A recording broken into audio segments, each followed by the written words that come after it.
Hello friends, मैं राम ठाकुर स्वागत करता हूं आपके अपने यूट्यूब चैनल अल्टीमेट लक्ष्य इनोवेटिव लर्निंग में।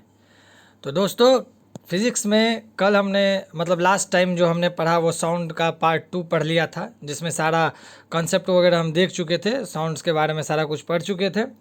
आज जो है दोस्तों, मैं साउंड्स का ये आखिरी पार्ट है। आज साउंड्स चैप्टर आपका ख़त्म हो जाएगा। इसमें मैं जो है कुछ क्वेश्चंस कराऊंगा और कुछ जो बचे हुए टॉपिक है उसको भी आज कंप्लीट कर दूंगा। तो आपके लिए जो है ये काफ़ी अच्छा होगा कि आपका एक फिज़िक्स का एक चैप्टर जो है जो काफ़ी इंपॉर्टेंट बन जाता है वो आपका कंप्लीट हो जाएगा।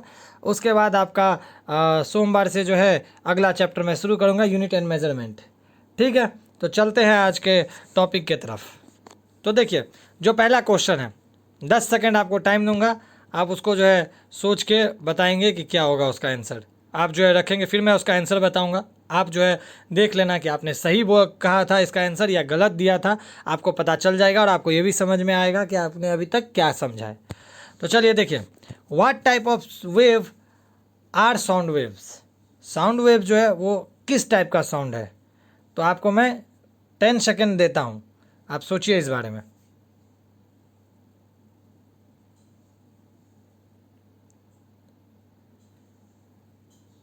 तो दोस्तों, क्या वो लॉन्गिट्यूडनल वेव है, क्या वो लैटिट्यूडनल है, या क्या वो लॉन्गिट्यूडनल है? लॉन्गिट्यूडनल मैकेनिकल है। Longitudinal waves type of wave are sound waves. तो अब बताइए कि किस टाइप का है ये साउंड वेव। मुझे लगता है आपने सोच लिया होगा। दोस्तों, हम जानते हैं कि ये जो है लॉन्गिट्यूडनल वेव है और साथ ही साथ क्या है आपका मैकेनिकल वेव है। क्या है ये? मैकेनिकल वेव के अंदर में आता है लॉन्गिट्यूडनल वेव। ठीक है, तो इसका आंसर क्या हो जाएगा बताइए, बताइए क्या हो जाएगा इसका आंसर। तो इसका आंसर होगा, साउंड जो है वह मैकेनिकल का लॉन्गिट्यूडनल है। यानी ये क्या है? मैकेनिकल लॉन्गिट्यूडनल है। यहाँ पे आपका लैटिट्यूड हो गया, लैटिट्यूडनल हो गया, ये लॉन्गिट्यूडनल होगा। ठीक है, तो जब भी ऑप्शन में ऐसा कुछ आए तो आपको क्या करना है, वहाँ पे लॉन्गिट्यूडनल और मैकेनिकल अगर दोनों दिया रहे तो दोनों को ही टिक करना है। अदरवाइज अगर मैकेनिकल ना हो, सिर्फ लैटिट्यूडनल, लॉन्गिट्यूडनल, ट्रांसवर्स ऐसा हो तो आपको क्या करना है, उसमें सिर्फ लॉन्गिट्यूडनल वेव को टिक करना है। लेकिन मैंने आपको बताया था साउंड किस टाइप का वेव है, लॉन्गिट्यूडनल है। और लॉन्गिट्यूड और ट्रांसवर्स किसका पार्ट है? तो वो मैकेनिकल वेव का पार्ट है। और दूसरा क्या बताया था मैंने, वो इलेक्ट्रोमैग्नेटिक, जो किसको फॉलो करता है, जिसका एग्जांपल क्या था, लाइट था ना, लाइट बताया था ना, तो वो होता है। ठीक है, चलिए दूसरा क्वेश्चन देखते हैं। Which of the following is and are is or are not application of ultrasonic wave. बताया जा रहा है कि इसमें से कौन सा जो है अल्ट्रासोनिक वेव का एप्लीकेशन नहीं है, किसमें अल्ट्रासोनिक वेव काम नहीं आता है। तो देखिए, for measuring the depth of sea, depth of sea में होता है या नहीं, स्टेरलाइजिंग ऑफ ए लिक्विड होता है कि नहीं, अल्ट्रासोनोग्राफी में होता है, या नीडल को स्टेरलाइजिंग करने में होता है कि नहीं। तो दोस्तों, मैंने आपको बताया था कि डेप्थ के सी को नापता है, सी के डेप्थ को, स्टेरलाइजिंग भी लिक्विड को करता है, अल्ट्रासोनोग्राफी भी करता है। ये मैंने आपको नहीं बताया था स्टेरलाइजिंग ए नीडल। तो इसका आंसर क्या हो जाएगा? Only D. तो कौन सा चीज़ में यूज़ नहीं करते हैं? नीडल को स्टेरलाइजिंग में इसका यूज़ नहीं करते हैं, लेकिन लिक्विड को स्टेरलाइजिंग में इसका यूज़ करते हैं। ठीक है, चलिए थर्ड क्वेश्चन की तरफ चलते हैं। What is the speed of sound in air. Air में साउंड का स्पीड क्या होगा, बताइए क्या होगा। तो आप बोलेंगे 332 और 334, क्या होगा बताइए, क्या होगा बताइए। तो आप बोलेंगे 344 या 334, या अलग अलग बुक में अलग अलग इसका लिखा रहता है, तो आप कंफ्यूज नहीं होना। ये होता है 332, लेकिन ये किस डिग्री पे होता है? एट 20 डिग्री सेल्सियस पे होता है। अगर हम सेल्सियस बढ़ाएंगे ना, अगर आपको एट 20 डिग्री की जगह 40 डिग्री पूछा जाए तो हमने क्या किया था कि टेम्परेचर इंक्रीज़ के साथ क्या होता है, साउंड भी इंक्रीज़ हो जाता है। उस कंडीशन में आपका जो है क्या हो जाएगा, 355 मीटर पर सेकेंड हो जाएगा आंसर। ठीक है, अगर टेम्परेचर बढ़ाएंगे तो स्पीड भी बढ़ता है, तो उस कंडीशन में एयर में साउंड की स्पीड क्या हो जाएगी, बढ़ जाएगी। ठीक है, अगला क्वेश्चन देखते हैं। What will be the effect of temperature on the speed of sound. लीजिए, अभी मैंने इसी का डिस्कस किया था। तो क्या होता है, speed of sound decrease with the increase in temperature. Speed पहला बोल रहा है कि स्पीड ऑफ द साउंड जो है टेम्परेचर बढ़ाने से स्पीड घटेगा, क्या ये सही है? नहीं। The speed of sound decrease with the decrease in temperature of the medium. Speed of sound temperature बढ़ाने से क्या, टेम्परेचर घटाने से क्या घटेगा? या speed of sound increase with the decrease in temperature, या the speed of sound increase with the increase of temperature of a medium. तो क्या होगा, इसका आंसर होगा स्पीड ऑफ साउंड क्या होता है, टेम्परेचर, मीडियम का टेम्परेचर बढ़ाने के साथ वो स्पीड भी बढ़ता है। तो इसका आंसर क्या हो जाएगा, आंसर डी। ठीक है, इस टाइप के क्वेश्चन ही एग्जाम्स में आते हैं। ठीक है, इस टाइप के क्वेश्चन ही आपके एग्जाम में पूछे जाते हैं। तो जो अभी आपने देखा, अब देखिए जो मैंने एक दो टॉपिक कल नहीं बताया था उसको आज क्लियर करूंगा, उसके बाद जो है ये चैप्टर आपका टोटली कंप्लीट हो जाएगा। ठीक है, और आप जो है प्रीवियस ईयर्स क्वेश्चंस कर लेंगे इससे, तो आपको ईजिली समझ में आ जाएगा।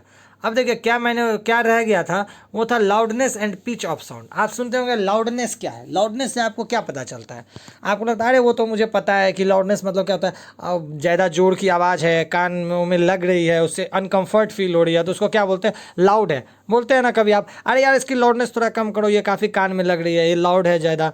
या फिर कभी कोई चिल्लाता है तो आप बोलते हैं चिल्लाओ मत, है ना, उससे क्या होता है आपका कान में अनकंफर्टेबल फील होता है, उसको बोलते हैं लाउडनेस। तो एक्चुअली ये तो हमारे भाषा मतलब नॉर्मली अगर बोला जाए तो वो है डेली यूज़ के भाषा में, लेकिन अगर हम साइंस में, हम फिजिक्स में इसको बोले तो क्या किस तरह से उसको रिलेट करेंगे, ये देखिए। The phenomenon of sound depending on the amplitude of the sound wave. हमने क्या बोला था, एम्पलीट्यूड पे डिपेंड करता है, एम्पलीट्यूड पे डिपेंड करता है। तो एम्पलीट्यूड ऑफ द साउंड अगर लार्ज होगा, sound is said to be loud. मतलब अगर एम्पलीट्यूड अगर बढ़ा दे, ये देखिए यहाँ पे इसका एम्पलीट्यूड क्या था, इतना था, यहाँ पे क्या है, बढ़ गया है, तो ये जो है ये शांत था, ये क्या हो गया, लाउड हो गया। मतलब अगर एम्पलीट्यूड बढ़ेगा तो लाउडनेस भी, साउंड किस तरह का कहलाएगा, लाउड कहलाएगा, लाउडनेस कहलाएगा। तो it is directly proportional to the square of amplitude of vibration. यह जो है कैसे प्रोपोर्शनल होता है, स्क्वायर ऑफ एम्पलीट्यूड के बराबर होता है। ठीक है, अगर स्क्वायर ऑफ एम्पलीट्यूड का स्क्वायर बढ़ेगा तो लाउडनेस भी क्या होगा, आपका बढ़ेगा। If the loudness of sound become double then the loudness of, मतलब एम्पलीट्यूड अगर डबल करेंगे तो लाउडनेस क्या हो जाएगा, क्वाड्रपल हो जाएगा, क्योंकि वो स्क्वायर हो जाता है। अगर आप एम्पलीट्यूड को डबल करेंगे तो लाउडनेस क्या होगा, स्क्वायर हो जाएगा। यानी लाउडनेस जो है वो एम्पलीट्यूड जो आपका बन के आता है, एम्पलीट्यूड जो होता है उसका स्क्वायर के बराबर होता है, डायरेक्टली प्रोपोर्शनल होता है, मतलब इसके साथ वो बढ़ता है। ठीक है, तो अब बताइए आप कि, माफ़ कीजिएगा, तो अब बताइए आप कि इसका क्या होगा। तो इसमें क्या होगा आपका क्वाड्रपल, अगर दुगुना करते हैं तो यहाँ 2 आ जाएगा, 2 का स्क्वायर क्या होगा, 4। यानी ये क्या होगा, अगर दुगुना करेंगे एम्पलीट्यूड को तो साउंड का लाउडनेस क्या हो जाएगा, 4 गुना हो जाएगा, 4 टाइम्स हो जाएगा। अच्छा, अब जो इसका जो यूनिट होता है इसको कैसे नापते हैं, तो it is expressed in decibel, dB. किससे होता है, डीबी, इसको हम लोग डेसिबल बोलते हैं। इससे ना मतलब यानी लाउडनेस को अगर हम मेज़र करना चाहेंगे तो उसको किस में करेंगे, डीबी में, डेसिबल में। Sound above 80 dB becomes noise to human ears, मतलब 80 dB से अगर एक्सीड करेगा लाउडनेस तो वो ह्यूमन ईयर्स यानी हमारे कानों को जो है वह नॉइज की तरह लगेगा, वो अनकंफर्टेबल फील होगा, वह ज़्यादा आवाज़ लगेगा। तो इसको क्या कहते हैं, लाउडनेस। तो अभी मैंने आपको बताया कि लाउडनेस क्या है, आपका एम्पलीट्यूड बढ़ जाना। यहाँ पे ये था और यहाँ पे एम्पलीट्यूड क्या हो गया, ये हो गया। ठीक है, तो मैंने आपको बताया था एम्पलीट्यूड क्या है, बताया था एम्पलीट्यूड क्या है, बताइए। तो एम्पलीट्यूड जो होता है ना वो होता है distance between the mean position. अभी देखिए यहाँ पे मीन पोजीशन का डिस्टेंस कितना था, ये जो है ये देखिए मीन पोजीशन इसका ये हो जाएगा, इसका भी लेके चले तो ये हो जाएगा। अब देखिए ये सिर्फ इतना है और ये कितना गया, तो यही होता है इसका एम्पलीट्यूड। ठीक है, तो अब आपको समझ में आ गया होगा कि loudness of sound increase with the increase in amplitude of वो साउंड वेव, वो भी कितना, स्क्वायर के बराबर होता है। यानी साउंड को अगर लाउडनेस को अगर एम्पलीट्यूड को अगर 2 गुना बढ़ाते हैं तो साउंड लाउडनेस कितना बढ़ेगा, 4 गुना, स्क्वायर के बराबर होता है। ठीक है, चलिए अब क्या है, पिच। कभी कभी हम लोग आम भाषा में यूज़ करते हैं, यार इसका पिच बहुत हाई है या इसका पिच बहुत लो है। कभी कभी कोई बोलेगा ना इंसान तो उसका आवाज़ जो है कई जोर का होगा, और कोई अगर जोर से ही बोले तो वो आपको आस्ते सुनाई देगा, तो उसको क्या बोलते हैं, मतलब कम सुनाई देगा, उसको क्या बोलते हैं, पिच। तो पिच क्या होता है, अभी देखिए लाउडनेस किस पे डिपेंड कर रहा था, एम्पलीट्यूड पे, और ये जो है पिच वो डिपेंड करेगा फ्रीक्वेंसी पे। किस पे डिपेंड करेगा, फ्रीक्वेंसी पे। ठीक है, अगर फ्रीक्वेंसी हाइयर होगा तो साउंड क्या होगा, श्रिल होगा। श्रिल मतलब क्या, आपको मतलब हैजी सुनाई देगा, वल्ग सुनाई देगा, आपको सही से आपके कान में कन्फ्यूजिंग पैदा करेगा, तो उसको क्या बोलते हैं, उसको बोलते हैं पिच। वो पिच का ही एक एग्जाम्पल है। ऑन द अदर हैंड इसका मतलब है श्रिल, मतलब क्या, हाई पिच, पिच ज़्यादा हो गया, आपके कानों को लग रहा है, ठीक है। और if the sound is said to have a lower pitch if its frequency of vibration is lower, अगर फ्रीक्वेंसी अगर लो होगा तो उसको क्या बोलेंगे, उसको बोलेंगे हम कि वो आवाज़ क्या है, लोअर पिच है, उसका पिच क्या है, कम है। फ्रीक्वेंसी क्या होता है, 1 बाई टाइम पीरियड, मतलब नंबर ऑफ साइकिल कंप्लीट है, 1 सेकंड में कितना साइकिल कंप्लीट कर रहा है। तो अगर ज़्यादा हो गया तो इसका मतलब क्या है कि एक ही सेकंड में जो है वो ज़्यादा से ज़्यादा वाइब्रेट कर जाएगा, मतलब ज़्यादा से ज़्यादा आपके कानों में जाएगा, तो वो आपको गूंजता हुआ सुनाई देगा, उसको बोलते हैं श्रिल, हाई पिच। और अगर वही अगर ठीक उसका उल्टा करे तो आपको कम सुनाई देगा, उसको बोलते हैं लोअर पिच। समझ में आया। अब देखिए, a bird produce high pitch sound where as roaring of lion is a low pitch sound. ठीक है, एक वर्ड जो होता है, आप बोलते हैं ना कि तीखी है इसकी आवाज़, एक वो बर्ड जो है वो अगर बोलता है वो कानों को ज़्यादा वो होता है, मतलब ज़्यादा आपको लगता है, तीखी लगता है वो, है ना, तो उसको बोलते हैं हाई पिच। और जैसे रोड ऑफ लाइन वो आपको नॉर्मल लगता है तो उसको क्या बोलते हैं, low pitch. Voice of women, जो वोमेन होती है उसका जो वॉइस है वो हाई पिच्ड होता है, और मैन के कंपेयर में औरतों का पिच ज़्यादा होता है। ऐसे भी हम जानते हैं कि औरत ज़्यादा चिल्लाती है ना, तो उनका पिच तो ज़्यादा होगा ही, ये तो सबको पता है। चलिए, ये है लो पिच और ये है हाई पिच। देखिए ये जो 1 सेकंड में जो साइकिल किया है ये उसका ठीक डबल कर दिया है, ठीक है। यानी ये देखिए, ये 1 साइकिल इतना में लिया, लेकिन इसने देखिए कितना जल्दी से अपना साइकिल को पूरा कर लिया। तो ये क्या हो रहा है आपका, ये हो गया लो पिच, ये हो गया हाई पिच, ठीक है। तो इस तरह से पिच को जो है हम मेज़र करते हैं, ठीक है। अब देखिए, अब आपका आता है कुछ एक कई, मैंने जब देखा कि मैंने जब इस पर रिसर्च किया, इस पर सर्च किया, तो मैंने देखा कि कई जगहों पे वेव के टाइप पूछे जा रहे हैं, शॉक वेव, बो वेव या सुपरसोनिक, ये सब पूछे जा रहे हैं।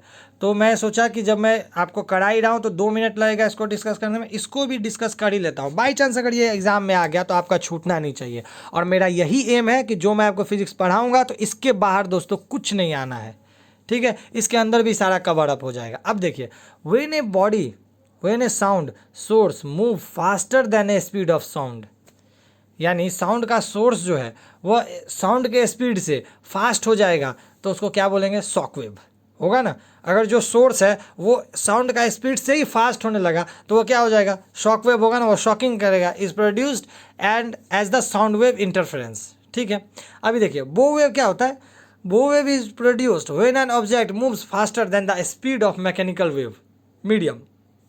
अगर मैकेनिकल वेव का जो मीडियम है उससे अगर ये वेव जो है, ऑब्जेक्ट जो है, फास्टर मूव करने लगा तो उसको क्या बोलेंगे, जो बो वेव। जैसे boat moving through the water, तो वाटर में जो है एक इस टाइप का आपका जो है वेव क्रिएट होता है, लेकिन बोट जो है उससे फास्ट चलता है, तो वो जो फास्ट चलता है तो वो किस तरह का वेव बनाता है, बो वेव, ठीक है। देखिए मैं आपको दिखाता हूँ बो वेव किस टाइप का होता है।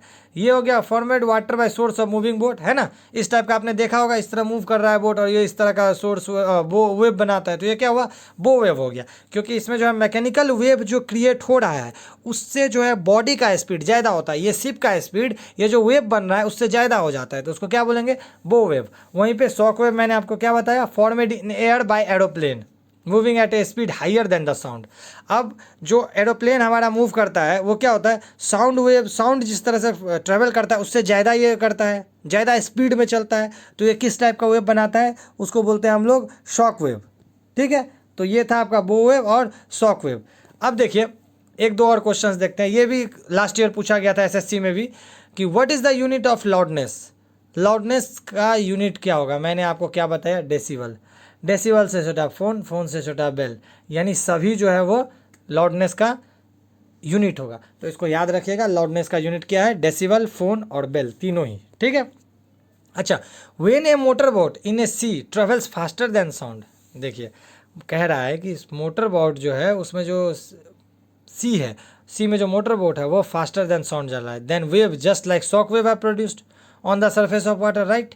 दीज आर कॉल्ड व्हाट, इसको क्या बोलेंगे, इसको क्या बोलेंगे, इसी को तो बोलेंगे बो वेव्स, यही तो है ना बो वेव्स। चलो तो दोस्तों आज साउंड कंप्लीट हो गया, इससे ज़्यादा साउंड में और कुछ नहीं पढ़ना है आपको। अगर इससे ज़्यादा आप देख रहे हैं तो वो 11-12 के सिलेबस में आते हैं, लेकिन हमारा जो एसएससी है या फिर हमारा जो रेलवे है वो आपको 10 तक की जनरल साइंस को पूछता है, तो एनसीईआरटी बेस्ड मैंने ये सारा आपको पढ़ा दिया है। इसमें किसी भी तरह कुछ क्वेश्चंस भी किए हैं। अब दोस्तों अगर आपको कोई डाउट आती है तो आप कमेंट बॉक्स में टाइप कर देंगे, मैं इसको ज़रूर सॉल्व करूँगा। और नेक्स्ट दिन से जो है नेक्स्ट क्लास जो है इसका होगा वो यूनिट एंड डायमेंशन से शुरू करूँगा। आपका साउंड आज ख़त्म हो गया, तो मिलते हैं अगले क्लास में। Thank you.